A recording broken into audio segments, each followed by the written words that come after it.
Hello, I'm Dr. Teresa McGranahan. I'm one of the neuro-oncologists here at the Albert Brain Tumor Center. And today we're going to talk to you about cognitive changes in breast cancer. I want to start by introducing some of my panelists. Carl Christie. Hi, my name is Carl Christie. I'm a nurse practitioner at the Albert Brain Tumor Center, and I'll be the mediator for today. Hi, my name is Myron Goldberg. I'm a neuropsychologist at the University of Washington Medical Center, where I do evaluations of individuals' cognitive functioning. And I want to start us off by a common question. Can cognitive changes occur in individuals with breast cancer? Dr. Goldberg? Yes, individuals with breast cancer, most individuals report some form of cognitive changes over the course of their disease. It can vary in the type and severity of difficulties, but most people do. And if that's the case, what kind of problems, Dr. McGranahan? Well, thank you, Carl Christie. So oftentimes the first symptom that people report is saying that this feels like it's a memory problem. And a very common question I get is this dementia? Which it's not. But it's actually not even just memory problems. When patients undergo testing, which we often do with Dr. Goldberg, we can see that there's multiple domains that are involved. Dr. Goldberg, do you want to describe what this looks like? Yeah, aside from memory, which as Dr. McGranahan said, there's a common difficulty. Individuals can have problems with attention, like focusing their attention, sustaining their attention on tasks. They can have difficulties with finding words to express themselves, at times. And then one of the common things that happen aside from memory also is processing speed.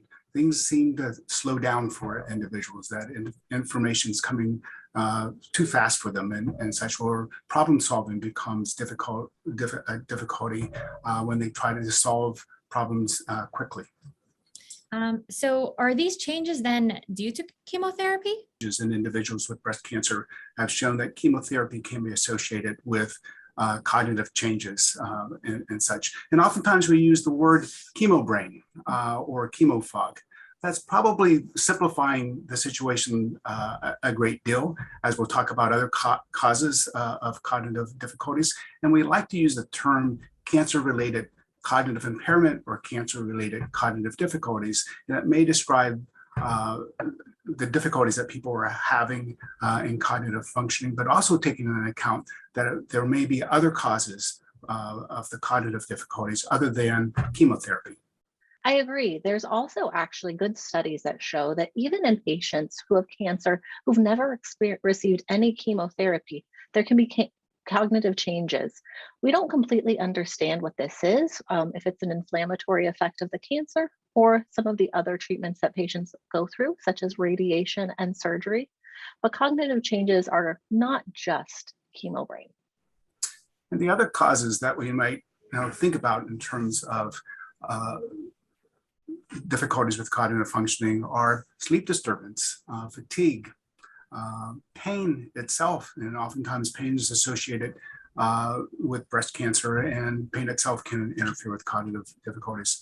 An individual may be on medication for pain or other types of disorders, and that can also cause some of the cognitive issues that they're having. And of course, one of the things that we can overlook in terms of a cause is mood and anxiety issues that come up and that can give rise to cognitive difficulties. And I'm glad you're mentioning all of these things. And so if the patient or an individual is experiencing these cognitive changes, what should they do? Dr. McGranahan? Well, I think if you notice something changing in the way that you're thinking, the first most important thing is to talk to your medical team about it. We're here today talking about the changes that happen in the setting of breast cancer, but there are certainly other causes of cognitive changes, and there may be some tests that your doctors or your medical team need to order to help make sure that we understand what we're addressing for your cognitive symptoms. And these tests, Dr. Goldberg, can you talk a little bit more about those things? Yeah, if we're talking about evaluating cognitive changes and the difficulties that we talked about before, attention, memory, word finding, problem solving, or processing speed, we can assess those in a variety of ways. One of the first ways of assessing is your own assessment of yourself. That really starts everything rolling. in terms of, talking to your doctor about your difficulties, your own assessment of that. But your doctor, or a person in your medical team may also do what we call a brief screening of your cognitive abilities, or a brief evaluation of your cognitive abilities in their office. And this usually takes about 5 to 10 minutes. And this way they're trying to objectively measure your abilities in those areas that you may be having difficulties in. And oftentimes, if the difficulty is really significant, they can pick up on what type of difficulty you're having and the severity of that. The other way we go about doing evaluation of cognitive difficulties is through something we call a neuropsychological evaluation. And your medical provider may recommend such an evaluation be done when there needs to be more extensive evaluations of your cognitive abilities. What a neuropsychological evaluation does, what it allows us to do, is pick up on those difficulties better than maybe a small or a brief evaluation of those abilities and such.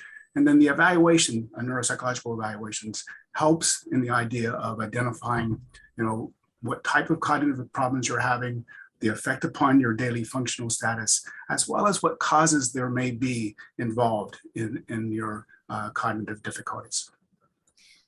And would you be able to talk a little bit more in terms of treatment or prevention of cognitive changes?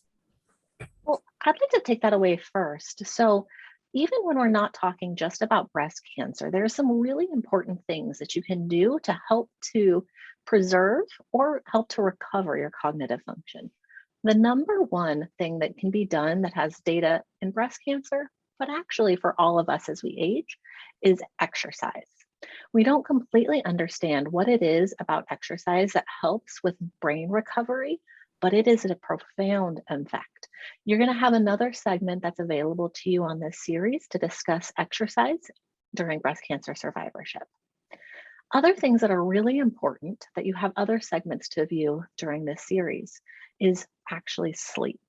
You heard Dr. Goldberg talking earlier about how poor sleep can contribute to cognitive decline. And so having good restorative sleep is really essential to healthy cognitive functioning. So I want to direct you also to the sleep segment during this survivorship series. And then another thing that's you have an option to view is nutrition. Where we all know that eating healthy foods is an important part of our general health during survivorship or not. And that's also true for your brain. I like to say the easiest way is that you should eat more things that come from nature as opposed to things that come from the factories. But I'll also direct you to the nutrition segment that's available in this series. All of these, even though you may be thinking about them in other capacities, are really important for your cognitive health. But outside of the things you may already be doing, Dr. Goldberg, are there some kind of strategies that patients might want to consider in regards to their cognitive function? Yeah, there's a host of strategies that you can do to help with cognitive functioning. And we oftentimes call those strategies compensatory strategies. That is, you're trying to do changes in your environment or changes of how you approach tasks to improve your cognitive functioning.